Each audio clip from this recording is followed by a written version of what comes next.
ಪ್ರೀತಿಯ ವಿದ್ಯಾರ್ಥಿಗಳೇ, ನಾವು ಹಿಂದಿನ ತರಗತಿಯಲ್ಲಿ ವ್ಯವಹಾರ ಅಧ್ಯಯನದ ಮೊದಲ ಅಧ್ಯಾಯವಾದಂತಹ ಬ್ಯಾಂಕಿನ ವ್ಯವಹಾರಗಳು, ಈ ಒಂದು ಅಧ್ಯಾಯದಲ್ಲಿ ಬ್ಯಾಂಕ್ ಎಂದರೇನು, ಬ್ಯಾಂಕಿನ ಅರ್ಥ, ಬ್ಯಾಂಕ್ಗಳ ಗುಣಲಕ್ಷಣಗಳು, ಬ್ಯಾಂಕ್ಗಳ ಕಾರ್ಯಗಳು, ಬ್ಯಾಂಕ್ಗಳ ಹಾಗೂ ಗ್ರಾಹಕರ ನಡುವೆ ಇರುವಂತಹ ಒಂದು ಸಂಬಂಧ, ಬ್ಯಾಂಕ್ಗಳ ಸೇವೆಗಳು, ಈ ಎಲ್ಲ ಕಲಿಕಾಂಶಗಳನ್ನು ನಾವು ಹಿಂದಿನ ತರಗತಿಯಲ್ಲಿ ಅಭ್ಯಾಸ ಮಾಡಿದ್ವಿ.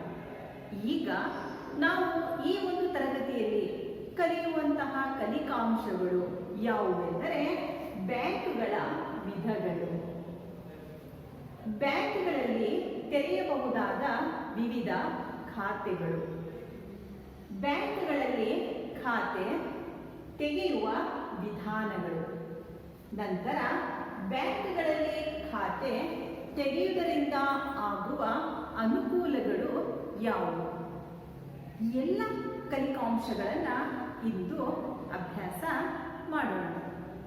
ಅದಕ್ಕಿಂತ ಮುಂಚೆ ನಾನು ನಿಮಗೆ ಒಂದು ಚಟುವಟಿಕೆಯ ಮೂಲಕ ಕೆಲವು ಪ್ರಶ್ನೆಗಳನ್ನು ಹೇಳ್ತೀನಿ ಮಕ್ಕಳ.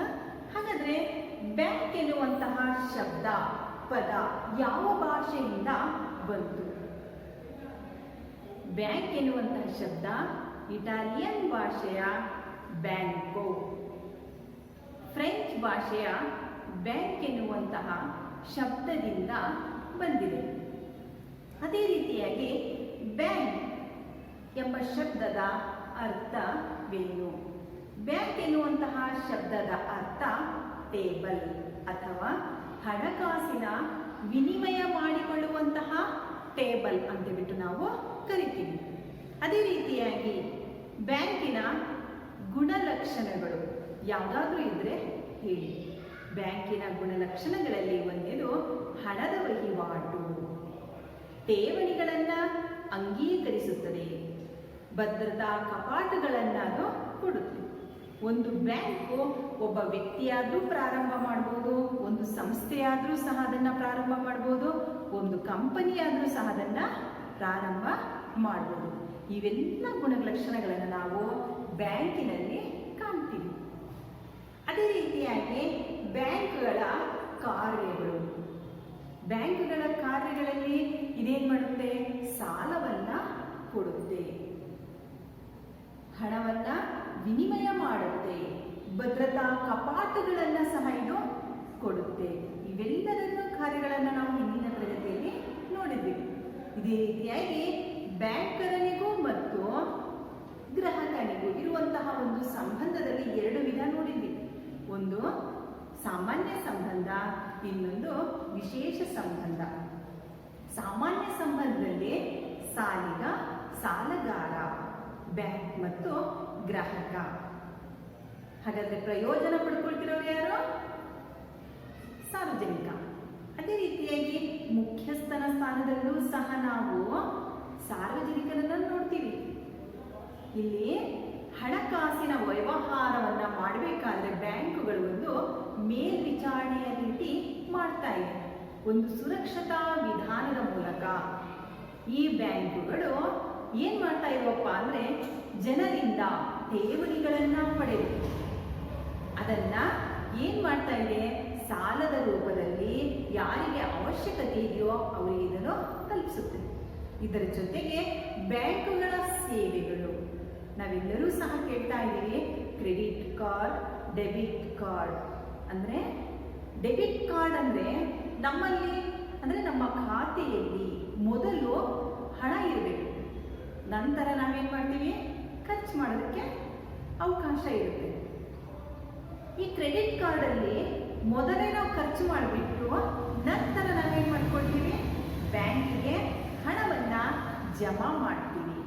ಇದೇ ರೀತಿಯಾಗಿ ಸಾಲವನ್ನ ಕೊಡುತ್ತೆ, ಮನೆ ಕಟ್ಟಲು, ವಾಹನವನ್ನ ತೆಗೆದುಕೊಳ್ಳಲು, ಕೈಗಾರಿಕೆಗಳನ್ನ ಸ್ಥಾಪನೆ ಮಾಡಲು, ಕೃಷಿ ಬೇಕಾಗುವಂತಹ ಒಂದು ಉಪಕರಣ ಸಲಕರಣೆಗಳನ್ನು ಪಡೆಯಲು, ಉನ್ನತ ವ್ಯಾಸಂಗ ಮಾಡುವುದಕ್ಕೆ, ವಿದ್ಯಾಭ್ಯಾಸಕ್ಕೆ ಸಾಲವನ್ನು ಕೊಡುತ್ತೆ.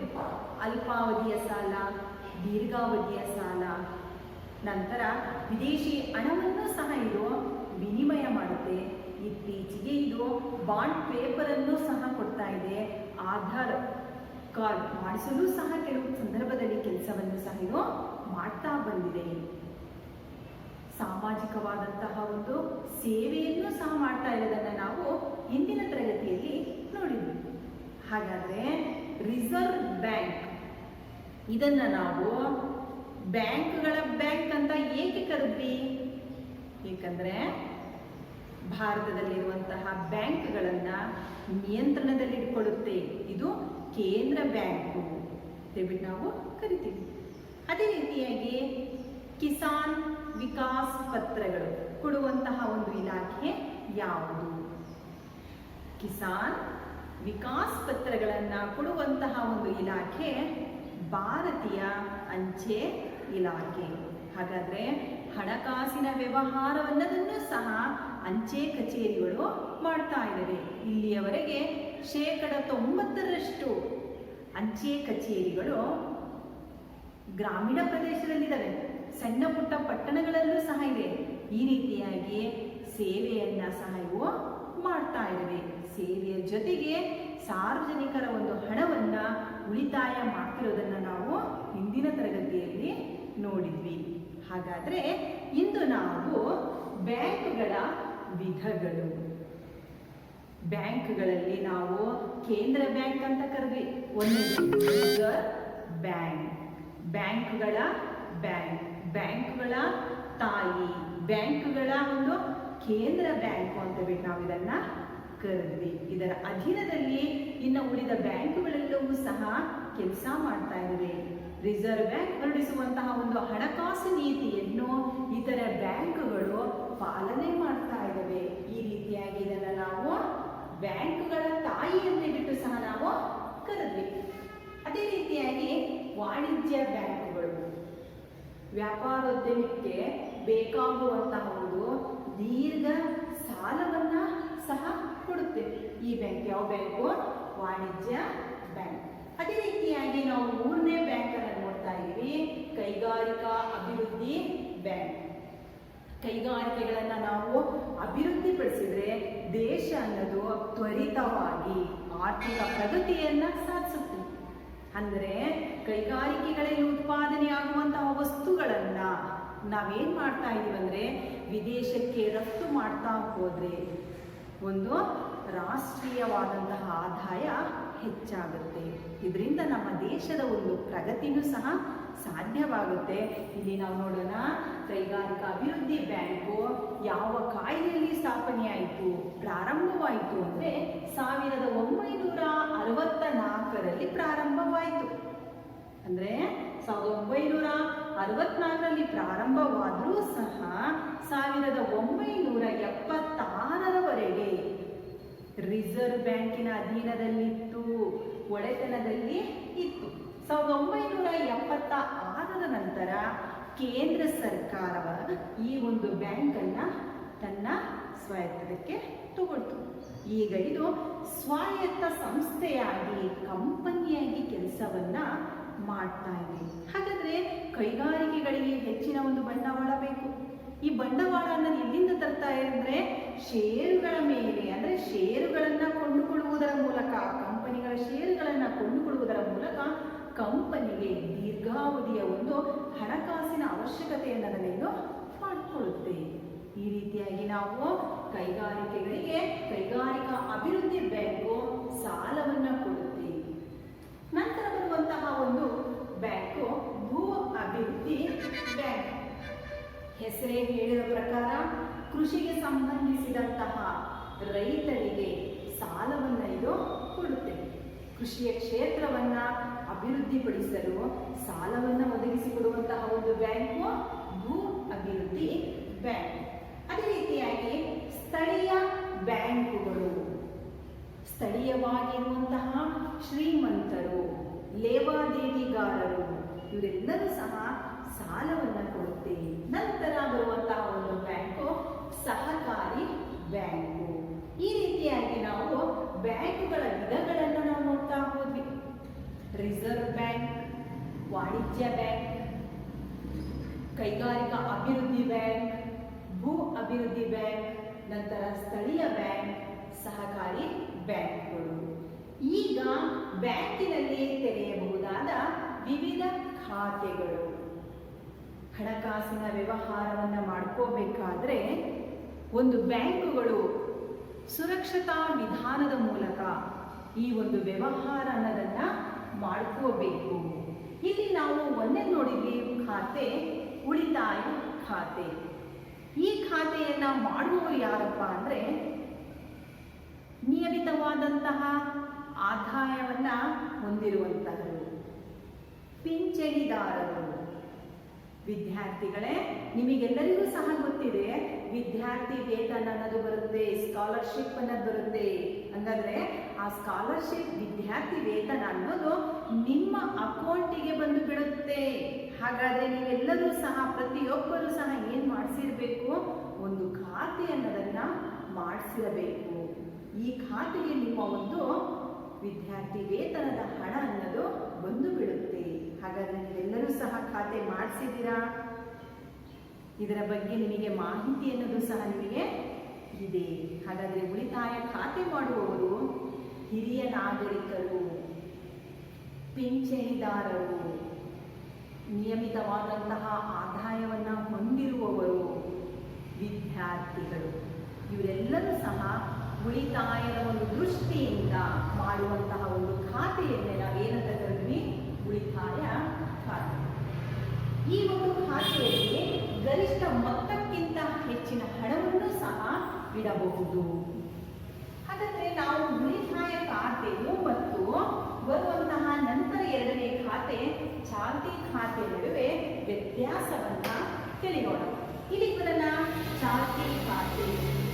ಈ ಚಾಲ್ತಿ ಖಾತೆಯನ್ನ ಮಾಡಿಸೋರು ಯಾರು ಅಂದ್ರೆ ಶ್ರೀಮಂತರು, ಕೈಗಾರಿಕೋದ್ಯಮಿಗಳು, ನಂತರ ವ್ಯಾಪಾರಸ್ಥರು ಈ ಒಂದು ಖಾತೆಯನ್ನ ಮಾಡಿಸ್ತಾರೆ. ಈ ಚಾಲ್ತಿ ಖಾತೆ ದಿನಕ್ಕೆ ಎಷ್ಟು ಬಾರಿಯಾದರೂ ಹಣವನ್ನ ತುಂಬಬಹುದು, ಎಷ್ಟು ಬಾರಿಯಾದರೂ ಇದರ ಹಣವನ್ನ ತೆಗೆಯಬಹುದು. ಆದರೆ ಇವರಿಗೆ ಒಂದು ಬ್ಯಾಂಕಿನ ಸೇವಾ ಶುಲ್ಕ ಅನ್ನೋದು ಇರುತ್ತೆ. ಈ ಉಳಿತಾಯ ಖಾತೆಯಲ್ಲಿ ಉಳಿತಾಯ ಮಾಡುವವರಿಗೆ ಬಡ್ಡಿಯನ್ನ ಹಾಕಿಕೊಡುತ್ತೆ ಬ್ಯಾಂಕು. ಆದರೆ ಚಾಲ್ತಿ ಖಾತೆಗೆ ಯಾವುದೇ ಬಡ್ಡಿಯನ್ನ ಕೊಡೋಲ್ಲ. ಈ ಚಾಲ್ತಿ ಖಾತೆಯಲ್ಲಿ ನಾವು ಹಣವನ್ನ ಯಾವುದರ ಮೂಲಕ ಹಿಂಪಡೆಯಬಹುದು ಅಂದ್ರೆ ಉಪಸರ್ಗದ ಮೂಲಕ. ಉಪಸರ್ಗ ಅಂದ್ರೆ ಏನು? ದೊಡ್ಡ ದೊಡ್ಡ ಉದ್ಯಮಿಗಳು ಹಣವನ್ನ ತಮ್ಮ ಬ್ಯಾಂಕಿನಿಂದ ಇನ್ನೊಬ್ಬರ ಬ್ಯಾಂಕಿಗೆ ಟ್ರಾನ್ಸ್ಫರ್ ಮಾಡಬಹುದು. ಖಾತೆಯಿಂದ ಖಾತೆಗೆ ಹಣ ಅನ್ನೋದನ್ನ ಕಳಿಸಬಹುದು. ಇದನ್ನೇ ನಾವು ಉಪಸರ್ಗ ಅಂತ ಬಿಟ್ಟು ಕರೆದ್ವಿ. ಹಾಗಾದ್ರೆ ಉಳಿತಾಯ ಖಾತೆ ಮತ್ತು ಚಾಲ್ತಿ ಖಾತೆಯ ವ್ಯತ್ಯಾಸಗಳು ಇಲ್ಲಿ ಬರೋಣ. ಉಳಿತಾಯ ಖಾತೆ. ಉಳಿತಾಯ ಖಾತೆಯನ್ನ ಮಾಡುವವರು ಯಾರು? ಚಾಲ್ತಿ ಖಾತೆ. ಈ ಚಾಲ್ತಿ ಖಾತೆಯನ್ನ ಮಾಡುವವರು ಯಾರು? ಉಳಿತಾಯ ಖಾತೆ, ಚಾಲ್ತಿ ಖಾತೆಯ ವ್ಯತ್ಯಾಸ. ನಿಮಗೆ ಪರೀಕ್ಷೆಯಲ್ಲಿ ಬರುವಂತಹ ಒಂದು ಸಾಧ್ಯತೆ ಇದೆ. ಇವೆರಡರ ಮಧ್ಯದಲ್ಲಿರುವಂತಹ ಒಂದು ವ್ಯತ್ಯಾಸವನ್ನ ತಿಳಿಸಿ. ಹಾಗಾದ್ರೆ ಉಳಿತಾಯ ಖಾತೆಯನ್ನ ಮಾಡುವವರು ಯಾರು? ನಿಯಮಿತವಾದಂತಹ ಆದಾಯವನ್ನ ಪಡೆಯುವವರು, ಹಿರಿಯ ನಾಗರಿಕರು. ವಿದ್ಯಾರ್ಥಿಗಳೇ, ನೀವು ಮಾಡಿಸ್ಬೋದಾ?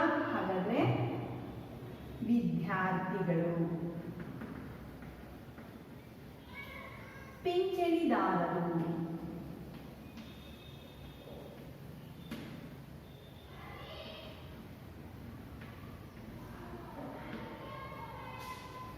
ಚಾಲ್ತಿ ಖಾತೆಯನ್ನ ವ್ಯಾಪಾರಸ್ಥರು,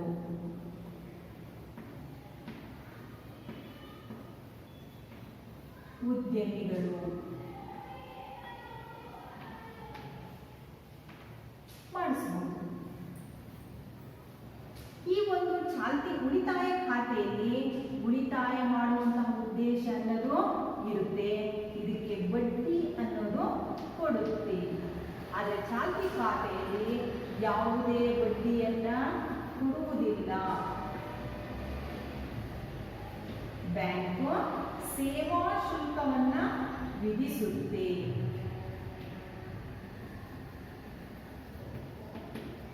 ಉಳಿತಾಯ ಖಾತೆಯಲ್ಲಿ ನಾವು ಹಣವನ್ನ ಉಳಿತಾಯ ಮಾಡುವಂತಹ ಉದ್ದೇಶದಿಂದ ಇಡಬಹುದು. ಇಲ್ಲಿ ನಾವು ದಿನಕ್ಕೆ ಎಷ್ಟು ಬಾರಿ ಆದರೂ ಹಣವನ್ನ ತೆಗಿಬಹುದು ಅಥವಾ ಇಡಬಹುದು. ಹಣವನ್ನ ತೆಗಿಬಹುದು, ಇಡಬಹುದು.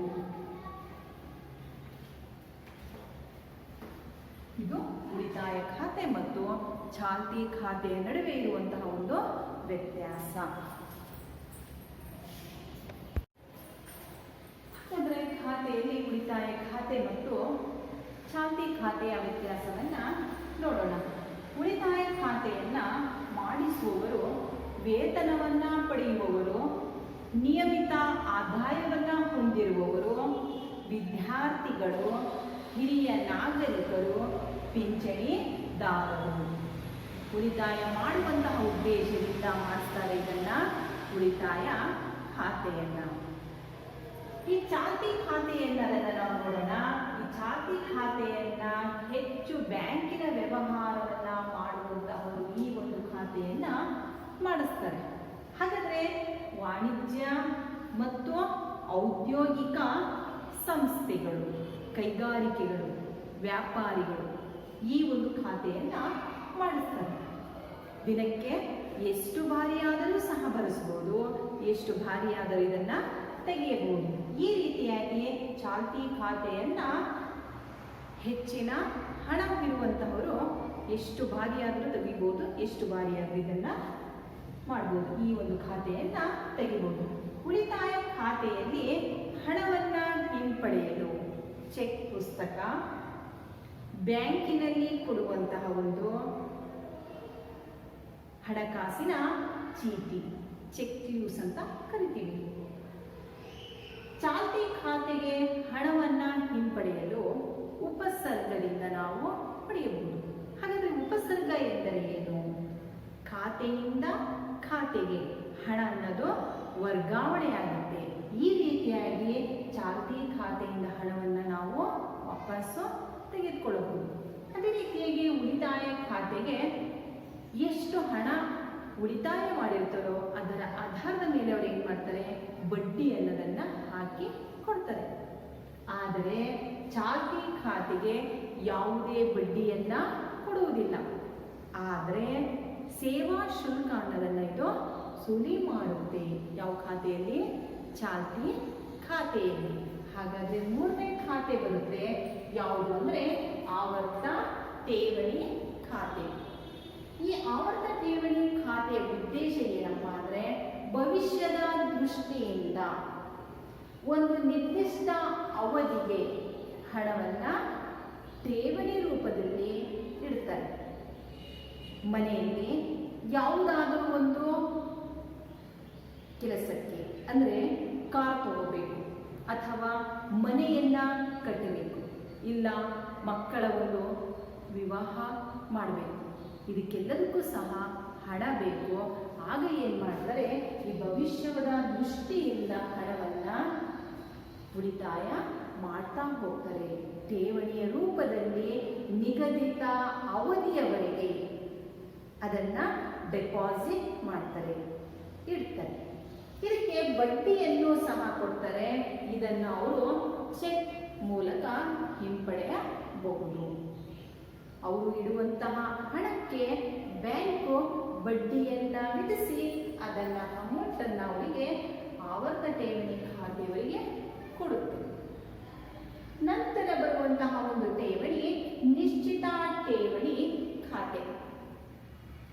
ಈ ಒಂದು ಖಾತೆಯಲ್ಲಿ ಕೂಡು ಬಂಡವಾಳವನ್ನ ಒಂದೇ ಸಲ ನಿರ್ದಿಷ್ಟ ನಿಗದಿತ ಅವಧಿಗೆ ಹಣವನ್ನ ಠೇವಣಿ ರೂಪದಲ್ಲಿ ಇಡ್ತಾರೆ.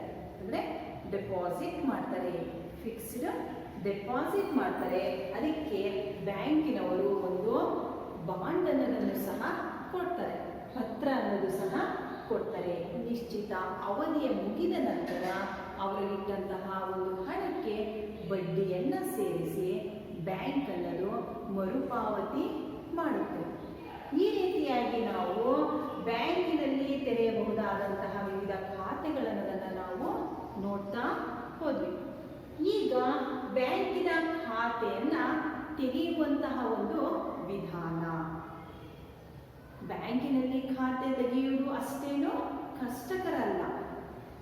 ಒಂದು ಹಣದ ಭದ್ರತೆಗೋಸ್ಕರ, ಹಣದ ಒಂದು ವ್ಯವಹಾರವನ್ನ ಮಾಡೋದಕ್ಕೋಸ್ಕರ, ಹಣವನ್ನ ಉಳಿತಾಯ ಮಾಡೋದಕ್ಕೋಸ್ಕರ ಬ್ಯಾಂಕಿನ ಮೂಲಕ ನಾವು ವ್ಯವಹಾರವನ್ನ ಮಾಡೋದಕ್ಕೆ ಪ್ರತಿಯೊಬ್ಬರೂ ಸಹ ಬ್ಯಾಂಕಿನಲ್ಲಿ ಒಂದು ಖಾತೆಯನ್ನ ಹೊಂದಿರಬೇಕು. ಒಂದನೆಯದು, ಯಾವ ವಿಧದ ಬ್ಯಾಂಕ್ ಖಾತೆ ತೆಗೆಯಬೇಕೆಂಬುದನ್ನು ನಿರ್ಧರಿಸಬೇಕು. ಮಕ್ಕಳೇ, ನೀವು ಹೇಳಿ, ಮೊದಲು ನೀವು ವಿದ್ಯಾರ್ಥಿಗಳಾಗಿದ್ದೀರಾ, ಹಾಗಾದರೆ ನಿಮಗೆ ಯಾವ ಖಾತೆಯನ್ನ ತೆಗೆದ್ರೆ ಸೂಕ್ತ? ಸರಿಯಾದ ಉತ್ತರ ಉಳಿತಾಯ ಖಾತೆ. ನೀವು ಯಾವುದೇ ಬ್ಯಾಂಕಿಗೆ ಹೋದರೂ ನನಗೆ ಎಂತಹ ಒಂದು ಖಾತೆಯನ್ನು ತೆಗೆಸಬೇಕು ಅನ್ನೋದನ್ನ ಮೊದಲು ನಿರ್ಧಾರ ಮಾಡಬೇಕು. ಇದೇ ರೀತಿಯಾಗಿ ಹಲವಾರು ಬ್ಯಾಂಕ್ಗಳಿದೆ. ನಾನು ಯಾವ ಬ್ಯಾಂಕಿನಲ್ಲಿ ಯಾವ ಖಾತೆಯನ್ನ ತೆಗೆದ್ರೆ ನನಗೆ ಅನುಕೂಲ ಆಗುತ್ತೆ ಅನ್ನೋದನ್ನು ಮೊದಲು ನಿರ್ಧರಿಸಬೇಕು. ಎರಡನೆಯ ಒಂದು ವಿಧಾನ, ಬ್ಯಾಂಕಿನ ಅಧಿಕಾರಿಯನ್ನ ಹೋಗಿ ನೀವು ಸಂಪರ್ಕಿಸಬೇಕು. ಅಧಿಕಾರಿಯನ್ನ ಸಂಪರ್ಕಿಸಿದ ನಂತರ ಅವರ ಒಂದು ಒಪ್ಪಿಗೆಯನ್ನ ಪಡೆದು ಅವರು ಕೊಡುವಂತಹ ಒಂದು ಪ್ರಸ್ತಾವನೆ ಅರ್ಜಿಯನ್ನ ಸಹ ನೀವು ತೆಗೆದುಕೊಂಡು ಬರಬೇಕು. ಅದರ ಬಗ್ಗೆ ನೀವು ವಿವರವಾದಂತಹ ಮಾಹಿತಿಯನ್ನ ತೆಗೆದುಕೊಂಡು ಬರಬೇಕು. ನಂತರ ಮೂರನೆಯದು ಬರುವಂತಹದ್ದು ಪ್ರಸ್ತಾವನೆ ಅರ್ಜಿ ಖಾತೆ ತೆರೆಯುವ ಲೆಕ್ಕದ ನಮೂನೆಯನ್ನ ತುಂಬಿಕೊಡುವುದು. ನನ್ನ ಒಬ್ಬರ ಹೆಸರಿನಲ್ಲಿ ಖಾತೆ ಇರಬೇಕು ಅಥವಾ ಇನ್ನೊಬ್ಬರ ಹೆಸರಿನಲ್ಲಿ, ಅಂದ್ರೆ ಒಬ್ಬರಿಗಿಂತ ಹೆಚ್ಚಿನ ಜನರ ಹೆಸರಿನಲ್ಲಿ ಖಾತೆ ಇರಬೇಕು. ಜಾಯಿಂಟ್ ಅಕೌಂಟ್ ಅಂತ ಕರಿತೀವಿ. ಈ ಖಾತೆಯನ್ನು ತೆಗಿಬೇಕು ಅಂತೇಳ್ಬಿಟ್ಟು ನಾವು ಮೊದಲು ಯೋಚನೆ ಮಾಡಬೇಕು. ಮೊದಲು ಹೋದಾಗ ಬ್ಯಾಂಕಿನವರು ನಿಮಗೆ ಕೊಡುವಂತಹ ಒಂದು ಅರ್ಜಿ, ಇಲ್ಲಿ ನೋಡಿ ಮಕ್ಕಳ, ಈ ತೋರಿಸ್ತಾ ಇದ್ದೀನಿ. ಇದು ಯಾವ ಬ್ಯಾಂಕಿಂದು ಅಂತ ನಿಮಗೆ ಗೊತ್ತಾಗುತ್ತೆ. ಇದು ಕಾರ್ಪೊರೇಷನ್ ಬ್ಯಾಂಕ್. ಈ ಒಂದು ಅರ್ಜಿಯಲ್ಲಿ ನಿಮಗೆ ಪರ್ಸನಲ್ ಡೀಟೇಲ್ಸ್, ನಿಮ್ಮ ಒಂದು ವಿವರವನ್ನ, ವಿವರವನ್ನ ಇದು ಕೇಳ್ತಾ ಇದೆ. ಫುಲ್ ನೇಮ್, ನಿಮ್ಮ ಒಂದು ಪೂರ್ಣವಾದಂತಹ ಒಂದು ಹೆಸರು. ನಂತರ ಮೋಡ್ ಆಫ್ ಆಪರೇಷನ್, ನಂತರ ನಾಮಿನೇಷನ್, ನೀವು ಯಾರ ಹೆಸರಿನಲ್ಲಿ ನಾಮನಿರ್ದೇಶನ ಮಾಡ್ತಾ ಇದ್ದೀರಾ ಅಂತ ಬಿಟ್ಟಿದ್ದು ಕೇಳುತ್ತೆ. ಈ ರೀತಿಯಾದಂತಹ ಒಂದು ಫಾರಂನಲ್ಲಿ ಎಲ್ಲ ಡೀಟೇಲ್ಸ್ ಅನ್ನೋದನ್ನು ನಿಮಗೆ ಕೇಳ್ತಾರೆ, ವಿವರ ಅನ್ನೋದನ್ನ ಕೇಳ್ತಾರೆ. ಇದರಲ್ಲಿ ನಿಮ್ಮ ವಿಳಾಸಕ್ಕೆ ಕೊಡುವಂತಹ ಒಂದು ಡಾಕ್ಯುಮೆಂಟ್ಸ್, ಪಾಸ್ಪೋರ್ಟ್ ಅಥವಾ ನಿವಾಸ ಸ್ಥಳ, ಇವೆಲ್ಲ ವಿವರವನ್ನು ನಿಮಗೆ ಕೇಳ್ತಾರೆ. ಇದರ ಜೊತೆಗೆ ನಿಮ್ಮ ಸಹಿ, ನಿಮ್ಮ ಗುರುತಿನ ಒಂದು ಆಧಾರ್ ಕಾರ್ಡ್, ಆ ಒಂದು ಆಧಾರ್ ಕಾರ್ಡಲ್ಲಿ ಸ್ವತಃ ನೀವೇ ಸೈನನ್ನು ಮಾಡಿರಬೇಕು. ಈ ರೀತಿಯಾಗಿ ಕೆಳಗಡೆ ಇದೆ, ಈ ರೀತಿಯಾಗಿ ನೀವು ಸೈನ್, ಸಿಗ್ನೇಚರ್ ಅನ್ನೋದನ್ನು ಮಾಡಿ ಪೂರ್ಣವಾದಂತಹ ಒಂದು ಅರ್ಜಿಯನ್ನ ತುಂಬಬೇಕು. ಈ ಅರ್ಜಿಯನ್ನ ತುಂಬಿದ ನಂತರ ಅವರು ಒಂದು ಕಾರ್ಡನ್ನು ಕೊಡ್ತಾರೆ. ಆ ಕಾರ್ಡನ್ನು ಸಹ ನೀವು ತುಂಬಬೇಕು. ನಂತರ ಬರುವಂತಹದ್ದು ಪರಿಚಿತರ ಉಲ್ಲೇಖನವನ್ನ ಕೊಡುವುದು.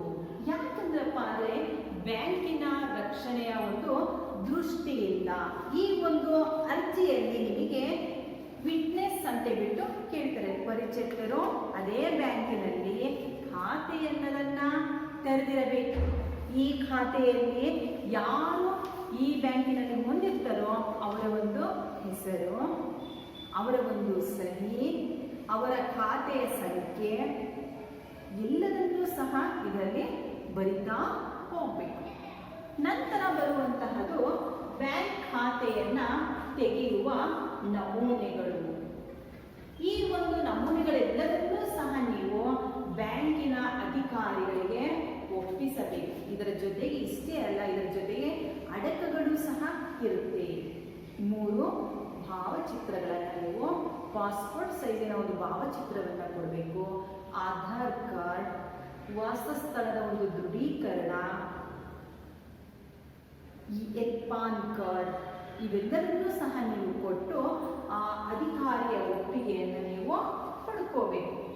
ನಂತರ ಅಧಿಕಾರಿ ಸಮಂಜಸ ಇದೆ ಅಂದಾಗ ನಿಮಗೆ ಒಂದು ಚಲನನ್ನ ಕೊಡ್ತಾರೆ. ಚಲನ್ ಅಂದ್ರೆ ಏನಪ್ಪಾ ಅಂದ್ರೆ ಈ ಒಂದು ಸ್ಲಿಪ್, ಇದರಲ್ಲಿ ನಿಮ್ಮ ಹೆಸರು, ನಂತರ ಪ್ರಾರಂಭಿಕ ಠೇವಣಿ ಎಷ್ಟಿರುತ್ತೋ ಅದನ್ನು ನಾವು ಬರಿಬೇಕು. ವರ್ಡ್ಸಲ್ಲೂ ಸಹ ಬರಿಬೇಕು. ನಂತರ ಅದನ್ನು ಅಂಕಿಗಳಲ್ಲೂ ಸಹ ನೀವು ಬರಿಬೇಕು.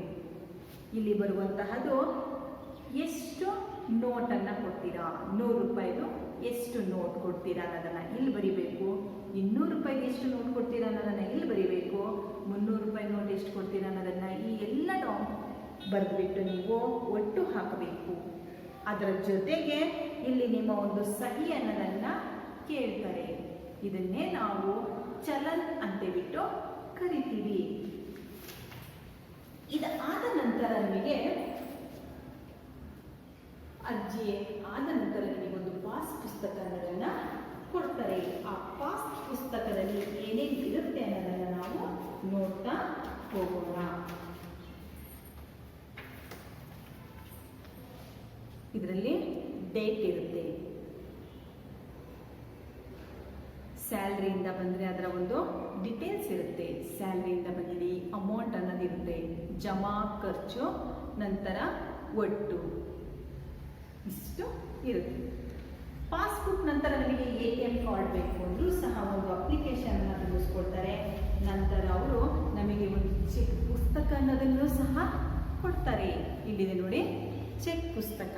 ಇದು ವಿಜಯ ಬ್ಯಾಂಕಿನ ಒಂದು ಚೆಕ್ ಲೀವ್ಸ್, ಇದು ಕಾರ್ಪೊರೇಷನ್ ಬ್ಯಾಂಕಿನ ಒಂದು ಚೆಕ್ ಲೀವ್ಸ್. ಹಾಗಾದರೆ ಇದರಲ್ಲಿ ಏನಿರುತ್ತೆ,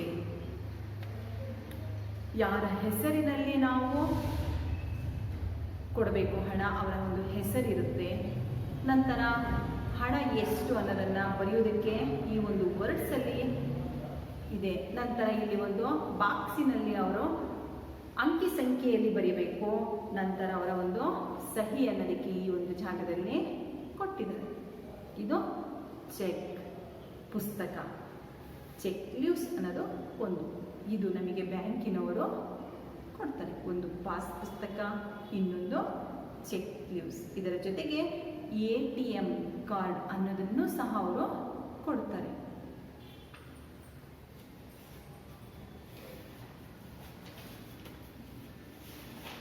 ಈ ರೀತಿಯಾಗಿ ನಾವು ಖಾತೆಯನ್ನ ಬ್ಯಾಂಕಿನಲ್ಲಿ ತೆರೆಯಬಹುದು. ನಂತರ ಬ್ಯಾಂಕಿನಲ್ಲಿ ಖಾತೆ ತೆಗೆಯುವುದರಿಂದ ಆಗುವ ಅನುಕೂಲಗಳು ಯಾವ್ಯಾವು? ಬ್ಯಾಂಕಿನಲ್ಲಿ ಖಾತೆಯನ್ನ ತೆಗೆಯುವುದರಿಂದ ಆಗುವ ಅನುಕೂಲಗಳು ಒಂದೇನಪ್ಪ ಅಂದ್ರೆ ಹಣದ ಭದ್ರತೆ. ಹಣ ಅನ್ನೋದನ್ನ ನಾವು ಮನೆಯಲ್ಲಿ ಇಟ್ಟರೆ ಒಂದು ಚೋರ ಭಯ ಇರುತ್ತೆ, ಕಳ್ಳರ ಒಂದು ಭಯ ಇರುತ್ತೆ. ಈ ಉದ್ದೇಶದಿಂದ ನಾವು ಬ್ಯಾಂಕಿನಲ್ಲಿ ಹಣವನ್ನ ಭದ್ರತೆಯ ದೃಷ್ಟಿಯಿಂದ ಇಡುವುದು ಸೂಕ್ತ. ನಂತರ ಹಣದ ಪಾವತಿ. ಇತ್ತೀಚೆಗೆ ಹಣ ಅನ್ನೋದನ್ನ ನಾವು ಬ್ಯಾಂಕಿನ ಮೂಲಕ ಪಾವತಿ ಮಾಡ್ತಿರೋದನ್ನ ನೋಡ್ತಾ ಇದ್ದೀವಿ. ಒಂದು ಕರೆಂಟ್ ಬಿಲ್ ಕಟ್ಟೋದಕ್ಕೆ, ಗ್ಯಾಸ್ ಬಿಲ್ ಕಟ್ಟೋದಕ್ಕೆ, ನಾವು ಯಾವುದಾದ್ರೂ ಒಂದು ಅಂಗಡಿಗೆ ಹೋದರೆ ಫೋನ್ ಪೇ, ಗೂಗಲ್ ಪೇ ಥರ ನಾವು ನಮ್ಮ ಖಾತೆಯಿಂದ ಅವರ ಖಾತೆಗೆ ಸುಲಭವಾಗಿ ವರ್ಗಾಯಿಸೋದಕ್ಕೆ ಸಾಧ್ಯ. ಈ ಬ್ಯಾಂಕಿಂಗ್ ವ್ಯವಸ್ಥೆ ಅನ್ನೋದನ್ನು ನಾವು ನೋಡ್ತಾ ಇದ್ದೀವಿ. ಈ ರೀತಿಯಾಗಿ ಹಣವನ್ನು ನಾವು ಪಾವತಿ ಮಾಡ್ಬೋದು. ಇಲ್ಲ ಅಂದರೆ ನಾವು ಯಾರಿಗಾದರೂ ಸಾಲ ಕೊಡ್ತಾ ಇದ್ದೀವಿ ಅಂದರೆ ನಾವು ಏನು ಮಾಡ್ಬೋದು, ಒಂದು ಚೆಕ್ ಬರೆದು ಕೊಟ್ಟರೆ ಆ ಚೆಕ್ಕನ್ನು ತೆಗೆದುಕೊಂಡು ಅವರ ಬ್ಯಾಂಕಿನಲ್ಲಿ ಹಾಕಿದರೆ ಅವರಿಗೆ ನಮ್ಮ ಖಾತೆಯಿಂದ ಅವರ ಖಾತೆಗೆ ಹಣ ಅನ್ನೋದು ವರ್ಗಾವಣೆ ಆಗುತ್ತೆ. ನಂತರ ಹಣವನ್ನು ವಸೂಲಿ ಮಾಡುತ್ತೆ. ಬ್ಯಾಂಕಿನವರು ಹಣವನ್ನು ವಸೂಲಿ ಮಾಡುತ್ತೆ. ನಂತರ ಸಾಲ ಪಡೆಯಲು ಸಹಾಯವನ್ನು ಮಾಡುತ್ತೆ. ಮನೆ ಕಟ್ಟಲು, ವಾಹನವನ್ನು ಖರೀದಿ ಮಾಡಲು, ವಿವಾಹ, ಮಕ್ಕಳ ಒಂದು ವಿವಾಹಕ್ಕೆ, ಉನ್ನತ ವ್ಯಾಸಂಗಕ್ಕೆ ಸಾಲನೆಲ್ಲ ಇದು ಕೊಡುತ್ತೆ.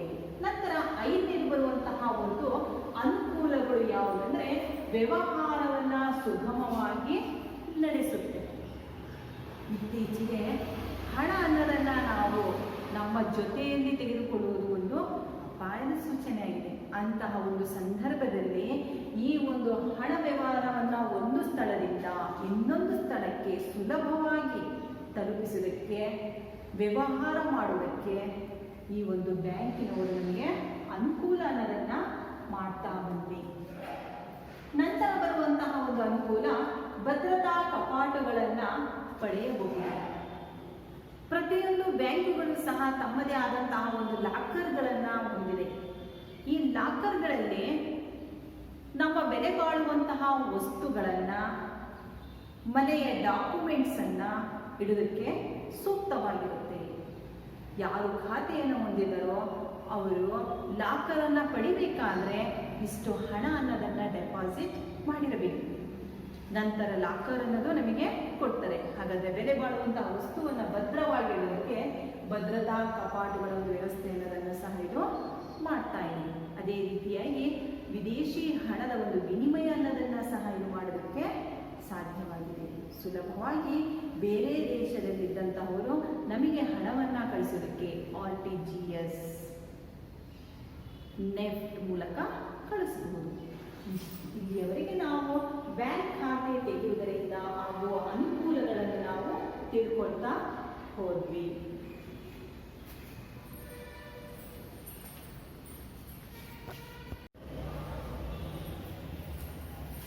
ವಿದ್ಯಾರ್ಥಿಗಳೇ, ವ್ಯವಹಾರ ಅಧ್ಯಯನದ 1ನೇ ಅಧ್ಯಾಯವಾದಂತಹ ಬ್ಯಾಂಕಿನ ವ್ಯವಹಾರ, ಈ ಅಧ್ಯಾಯದಲ್ಲಿ ನಾವು ಪೂರ್ಣವಾದಂತಹ ಒಂದು ಪಾಠವನ್ನು ಅಭ್ಯಾಸ ಮಾಡಿದ್ವಿ. ಈಗ ಪುನರ್ಮನನ.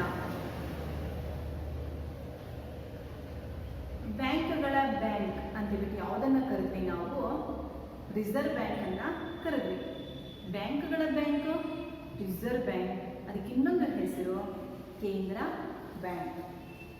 ಬ್ಯಾಂಕ್ಗಳ ತಾಯಿ ಅಂತೇಳ್ಬಿಟ್ಟು ಸಹ ಇದನ್ನು ನಾವು ಕರೆದ್ವಿ. ಹಾಗಾದರೆ ನಮಗೆ ಉಳಿತಾಯ ಪತ್ರಗಳನ್ನು, ರಾಷ್ಟ್ರೀಯ ಉಳಿತಾಯ ಪತ್ರಗಳನ್ನು ಕೊಡುವಂತಹ ಒಂದು ಇಲಾಖೆ ಯಾವುದು? ಅಂಚೆ ಇಲಾಖೆ. ಬ್ಯಾಂಕಿನಲ್ಲಿ ತೆರೆಯುವಂತಹ ಒಂದು ಖಾತೆಗಳು ಯಾವುವು? ಚಾಲ್ತಿ ಖಾತೆ, ಉಳಿತಾಯ ಖಾತೆ, ಆವರ್ತ ಠೇವಣಿ ಖಾತೆ, ನಿಶ್ಚಿತ ಠೇವಣಿ ಖಾತೆ. ಇದೇ ರೀತಿಯಾಗಿ ಬ್ಯಾಂಕಿಂಗ್ ಎಂದರೆ ಏನು?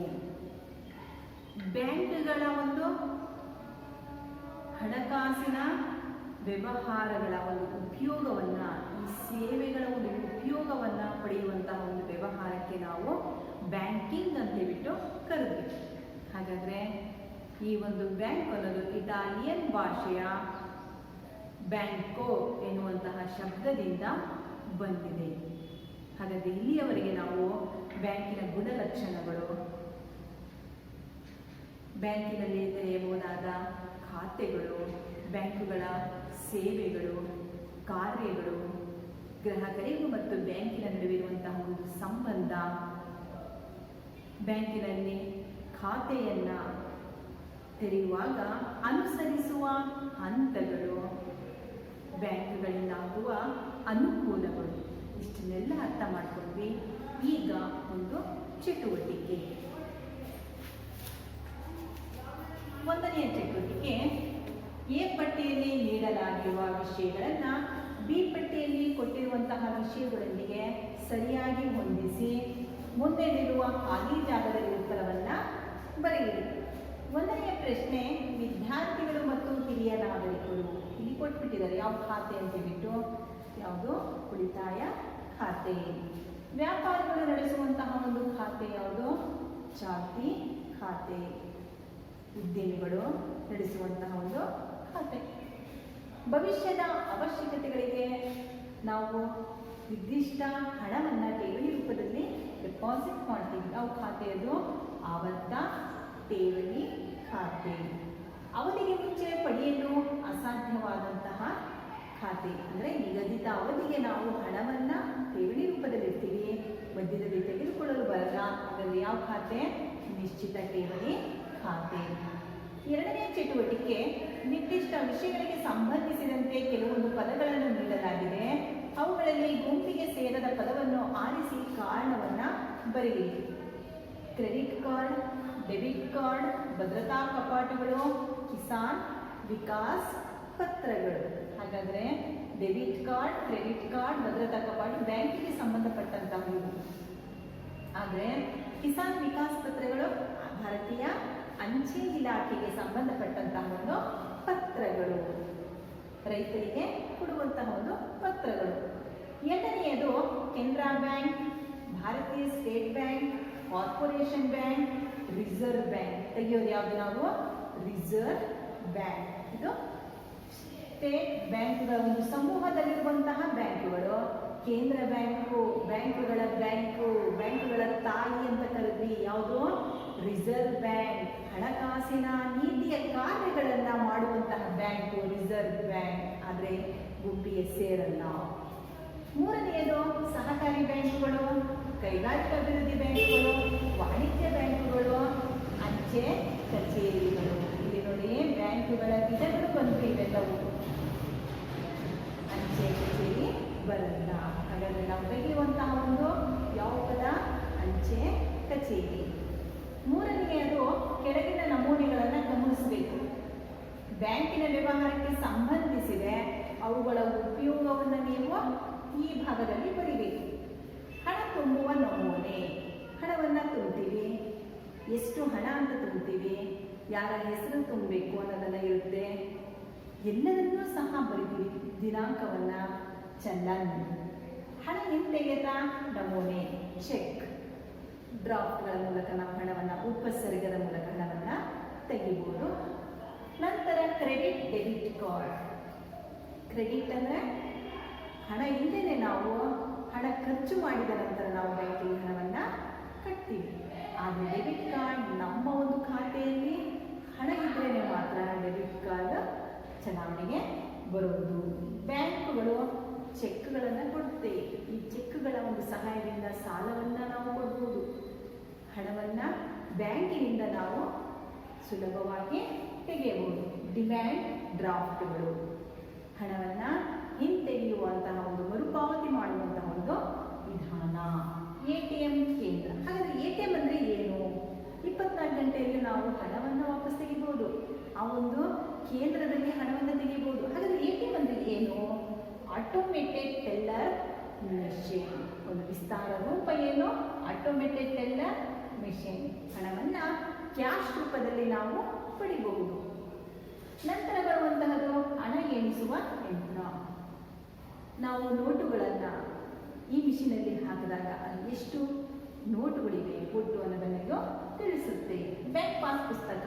ಈ ಒಂದು ಪಾಸ್ ಪುಸ್ತಕದಲ್ಲಿ ದಿನಾಂಕ ಇರುತ್ತೆ, ಹಣ ಎಲ್ಲಿಂದ ಬಂದಿದೆ, ಆದಾಯದಿಂದ ಬಂದರೆ ಸ್ಯಾಲರಿ ಅಂತ ತೋರಿಸುತ್ತೆ, ಜಮಾ, ಖರ್ಚು, ನಂತರ ಬ್ಯಾಲೆನ್ಸ್, ಎಷ್ಟು ಉಳಿಕೆ ಆಗಿದೆ ಅನ್ನೋದನ್ನು ಸಹ ಬ್ಯಾಂಕ್ ಪಾಸ್ ಪುಸ್ತಕದಲ್ಲಿ ನಮಗೆ ತೋರಿಸುತ್ತೆ. ತುಂಬ ಉಪಯೋಗ ಆಗಿದೆ. ನಂತರ ಎರಡನೇ ಬರುವಂತಹದ್ದು 4ನೇ ಒಂದು ಚಟುವಟಿಕೆ, ಬ್ಯಾಂಕ್ ಖಾತೆ ತೆರೆಯುವ ಹಂತಗಳನ್ನು ನೀಡಲಾಗಿದೆ. ಇಲ್ಲೆಲ್ಲ ಹಂತಗಳನ್ನು ನೀಡಲಾಗಿದೆ.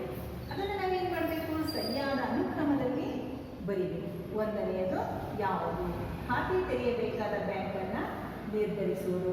4ನೇದು 1ನೇ ಸ್ಥಾನದಲ್ಲಿ ಬರೀಬೇಕು. ಫಸ್ಟ್ ನಾವೇನು ಮಾಡಬೇಕು? ಯಾವ ಖಾತೆ, ಯಾವ ಬ್ಯಾಂಕ್ ಅನ್ನೋದನ್ನು ನಿರ್ಧರಿಸಬೇಕು. ಎರಡನೆಯದು ಅಧಿಕಾರಿಯನ್ನು ನಾವು ಸಂಪರ್ಕಿಸಬೇಕು. ಮೂರನೆಯದು ಪ್ರಸ್ತಾವನೆ, ಅರ್ಜಿ, ಖಾತೆ ತೆರೆಯುವ ನಮೂನೆಯನ್ನು ತುಂಬಬೇಕು.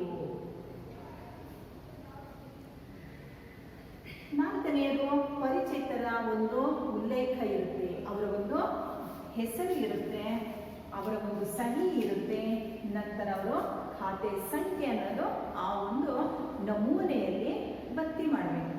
ಸುರಕ್ಷತೆಯ ದೃಷ್ಟಿಯಿಂದ ಬ್ಯಾಂಕ್ ಅನ್ನೋದು ಮಾಡಿಸ್ಕೊಳ್ಳುತ್ತೆ. 5ನೇದು ಬ್ಯಾಂಕ್ ಖಾತೆ ತೆರೆಯುವ ನಮೂನೆಗಳನ್ನು ಒಪ್ಪಿಸುವುದು. ತುಂಬಿದ ಎಲ್ಲ ನಮೂನೆಗಳನ್ನು ಬ್ಯಾಂಕ್ ಅಧಿಕಾರಿಗಳಿಗೆ ನಾವು ಒಪ್ಪಿಸಬೇಕು, ಅಧಿಕಾರಿಯ ಒಪ್ಪಿಗೆಯನ್ನ ಪಡಿಬೇಕು. ಪ್ರಾರಂಭಿಕ ಠೇವಣಿ ಅನ್ನೋದನ್ನ ಚಲನ್ ರೂಪದಲ್ಲಿ ಬ್ಯಾಂಕಿಗೆ ತುಂಬಬೇಕು. ನಂತರ ಬರುವಂತಹ 5ನೆಯದು ಚಟುವಟಿಕೆ 4 ವಾಕ್ಯದಲ್ಲಿ ಉತ್ತರಿಸಿ. ಎಲ್ಲ ಪ್ರಶ್ನೆಗಳನ್ನು ಕೊಟ್ಟಿದ್ದಾರೆ. ಈ ಪ್ರಶ್ನೆಗಳಿಗೆ 4 ವಾಕ್ಯದಲ್ಲಿ ನೀವು ಉತ್ತರವನ್ನ ಬರೀಬೇಕು. ಹಾಗಾದರೆ 1ನೇ ಪ್ರಶ್ನೆ, ಬ್ಯಾಂಕುಗಳ ವಿಧಗಳು ಯಾವುವು? 1ನೇದು ಕೇಂದ್ರ ಬ್ಯಾಂಕ್ ಅಥವಾ ರಿಸರ್ವ್ ಬ್ಯಾಂಕ್, ವಾಣಿಜ್ಯ ಬ್ಯಾಂಕ್, ಕೈಗಾರಿಕಾ ಅಭಿವೃದ್ಧಿ ಬ್ಯಾಂಕ್, ನಂತರ ಭೂ ಅಭಿವೃದ್ಧಿ ಬ್ಯಾಂಕ್, ಸ್ಥಳೀಯ ಬ್ಯಾಂಕ್ಗಳು, ಸಹಕಾರಿ ಬ್ಯಾಂಕ್ಗಳು. ಇವು ಬ್ಯಾಂಕುಗಳ ವಿಧಗಳು. ನಂತರ ಬರುವಂಥದ್ದು ಬ್ಯಾಂಕ್ಗಳಲ್ಲಿ ತೆರೆಯಬಹುದಾದ ವಿವಿಧ ಖಾತೆಗಳು ಯಾವುವು?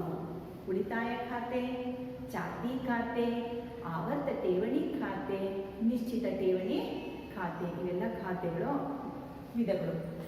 ಬ್ಯಾಂಕ್ಗಳಲ್ಲಿ ಸಲ್ಲಿಸುವ ವಿವಿಧ ಸೇವೆಗಳನ್ನು ತಿಳಿಸಿ. Debit card, credit card. ವ್ಯಾಪಾರಿಗಳಿಗೆ, ಖಾಸಗಿಯಾಗಿ ಬಿಸ್ನೆಸ್ ಮಾಡುವವರಿಗೆ ಸಾಲವನ್ನು ಕೊಡುತ್ತೆ.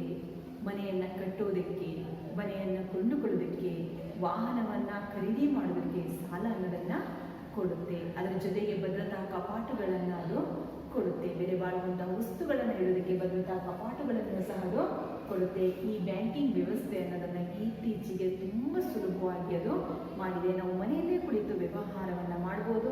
ಬ್ಯಾಂಕಿಗೆ ಹೋಗುವಂಥ ಅವಶ್ಯಕತೆ ಇಲ್ಲ. ನಮ್ಮ ಖಾತೆಯಿಂದ ಇನ್ನೊಬ್ಬರ ಖಾತೆಗೆ ನಾವು ವರ್ಗಾವಣೆ ಮಾಡ್ಬೋದು. ನಾವಿಲ್ಲೇ ಕುಳಿತುಕೊಂಡು ನಮ್ಮ ಮಕ್ಕಳ ಒಂದು ಫೀಯನ್ನು, ವಿದ್ಯಾರ್ಥಿ ಒಂದು ಶುಲ್ಕವನ್ನು ಏನು ಬರುತ್ತೆ ಅದನ್ನು ಇಲ್ಲೇ ನಾವು ಪೇ ಮಾಡ್ಬೋದು. ಎಷ್ಟು ಸುಲಭವಾಗಿ ಮಾಡಿಕೊಟ್ಟಿದೆ ಈ ಬ್ಯಾಂಕಿಂಗ್ ವ್ಯವಸ್ಥೆ. ಈ ಬ್ಯಾಂಕಿಂಗ್ ವ್ಯವಸ್ಥೆಯಲ್ಲಿ ನಾವು ಹಣವನ್ನು ಫಿಕ್ಸ್ ಮಾಡಿಸ್ಬೋದು. ಫಿಕ್ಸ್ ಮಾಡಿದ ನಂತರ ಅದನ್ನು ಅವಧಿ ನಂತರ ಅದನ್ನು ನಾವು ವಾಪಸ್ ತೆಗಿಬಹುದು. ಎಲ್ಲ ನಮ್ಮ ಅನುಕೂಲ ಬ್ಯಾಂಕ್ ಅನ್ನೋದು ಮಾಡಿಕೊಟ್ಟಿದೆ. ನಂತರ ಬರುವಂತಹ ಪ್ರಶ್ನೆ, ಬ್ಯಾಂಕುಗಳು ಮತ್ತು ಗ್ರಾಹಕರ ನಡುವಿನ ಸಂಬಂಧವನ್ನು ಸಂಕ್ಷಿಪ್ತವಾಗಿ ವಿವರಿಸಿ. ಇಲ್ಲಿಯವರೆಗೆ ನಾವು ಬ್ಯಾಂಕ್ ಮತ್ತು ಗ್ರಾಹಕರ ನಡುವೆ ಒಂದು 2 ಸಂಬಂಧಗಳನ್ನು ನೋಡಿದ್ವಿ. ಒಂದು ಸಾಮಾನ್ಯ ಸಂಬಂಧ, ಇನ್ನೊಂದು ವಿಶೇಷ ಸಂಬಂಧ. ಸಾಮಾನ್ಯ ಸಂಬಂಧದಲ್ಲಿ ಸಾಲಿಗ, ಸಾಲಗಾರ, ಕಾರುಬಾರ ಬ್ಯಾಂಕ್ಗಾರ ಆಗಿರ್ತಾನೆ. ಅದರ ಮುಖ್ಯಸ್ಥ ಯಾರಾಗಿರ್ತಾನೆ ಅಂದರೆ ನಾವು ಅಂದರೆ ಸಾರ್ವಜನಿಕರು. ವಿಶೇಷ ಸಂಬಂಧದಲ್ಲಿ ಚೆಕ್ಗಳ ಮನ್ನಣೆ ಮಾಡ್ತಾರೆ. ಚೆಕ್ಗಳನ್ನು ಅವರು ತಗೊಳ್ತಾರೆ. ನಂತರ ನಮ್ಮ ಒಂದು ಬ್ಯಾಂಕಿನಲ್ಲಿರುವಂಥ ಖಾತೆಯ ಒಂದು ಎಲ್ಲ ಲೆಕ್ಕಗಳನ್ನು ಸಹ ಗೌಪ್ಯವಾಗಿ ಇಡ್ತಾರೆ. ಇಲ್ಲಿಯವರೆಗೆ ನಿಮಗೆ ಅರ್ಥ ಆಗಿದೆ ಅಂತ ತಿಳ್ಕೊಳ್ತೀವಿ ಮಕ್ಕಳ. ಈಗ ಗೃಹ ಕಾರ್ಯ ನೀವೆಲ್ಲರೂ ಸಹ ಈ ಒಂದು ಪ್ರಶ್ನೆಗಳನ್ನು ಅರಿತುಕೊಂಡು ಬಂದು ನಿಮ್ಮ ಶಿಕ್ಷಕರಿಗೆ ತೋರಿಸಬೇಕು. ಹಾಗಾದರೆ 1ನೆಯ ಪ್ರಶ್ನೆ, ಈ ಕೆಳಗಿನ ಪ್ರಶ್ನೆಗಳಿಗೆ 4-5 ವಾಕ್ಯಗಳಲ್ಲಿ ಉತ್ತರಿಸಿ. 1ನೆಯ ಪ್ರಶ್ನೆ, ಬ್ಯಾಂಕಿನ ಗುಣಲಕ್ಷಣಗಳನ್ನು ಪಟ್ಟಿ ಮಾಡಿ. ಬ್ಯಾಂಕಿನ ಕಾರ್ಯಗಳನ್ನು ಪಟ್ಟಿ ಮಾಡಿ. 3ನೇದು, ಬ್ಯಾಂಕ್ ಸಲ್ಲಿಸುವ ಸೇವೆಗಳಾವುವು? ಬ್ಯಾಂಕ್ ಖಾತೆ ತೆಗೆಯುವುದರಿಂದಾಗುವ ಅನುಕೂಲಗಳು ಯಾವುವು?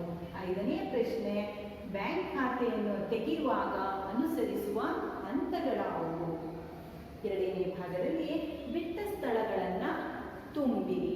1ನೇದು, ಬ್ಯಾಂಕ್ ಎಂಬ ಪದವು ಫ್ರೆಂಚ್ನ ಡ್ಯಾಶ್ ಶಬ್ದದಿಂದ ಬಂದಿದೆ. ಬ್ಯಾಂಕುಗಳ ಬ್ಯಾಂಕ್ ಡ್ಯಾಶ್ ಆಗಿದೆ. ಸ್ಥಳೀಯ ಉಳಿತಾಯ ಪತ್ರಗಳನ್ನು ಡ್ಯಾಶ್ ಇಲಾಖೆಯು ನೀಡುತ್ತದೆ. 4ನೇದು, ಠೇವಣಿಯನ್ನ ನಿಗದಿತ ಅವಧಿಗೆ ಡ್ಯಾಶ್ ಖಾತೆಯಲ್ಲಿ ಇಡಬಹುದಾಗಿದೆ. ಹಾಗಾದರೆ ಇಲ್ಲಿಯವರೆಗೆ ನೀವು ಗೃಹ ಕಾರ್ಯ ಪ್ರಶ್ನೆಗಳನ್ನು ಬರ್ಕೊಂಡಿದ್ದೀರಾ. ಇದನ್ನು ನೀವು ಮನೆಯಲ್ಲಿ ಕೂತ್ಕೊಂಡು ಬರೆದು ಇನ್ನೊಂದು ಸಲ ಪುನರ್ಮನನ